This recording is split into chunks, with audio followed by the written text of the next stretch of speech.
ఎందుకు చేశావు?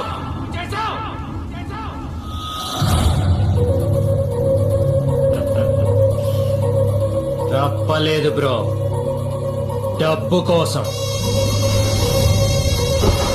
ధనం మూలం ఇదం జగత్. నీకు అర్థం కాదులే, మా తెలుగు మీడియంలో చాలా బాగా చెప్తారు. అది ఇల్లా బ్రో? ఔటర్ రింగ్ రోడ్ కి 5 కిలోమీటర్ల దూరంలో ఉన్న స్వర్గం. పిలిస్తే పనుల్లో, అరిస్తే సెక్రటరీలు, ఆవలిస్తే డాక్టర్లు. అరే నుంచుంటే స్నానం అయిపోతుంది, పడుకుంటే పగలైపోతుంది, చుక్క పడుతుంటే రోజు అయిపోతుంది. ఒక్కడు బతకడం కోసం 100 మంది చేస్తున్నారు బ్రో ఆ ఇంట్లో.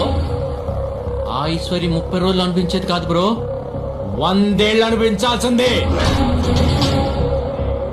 అప్పుడు డిసైడ్ అయిన బ్రో, నాకు బ్రతుకుండాలంటే నువ్వు బతికొండకూడదని.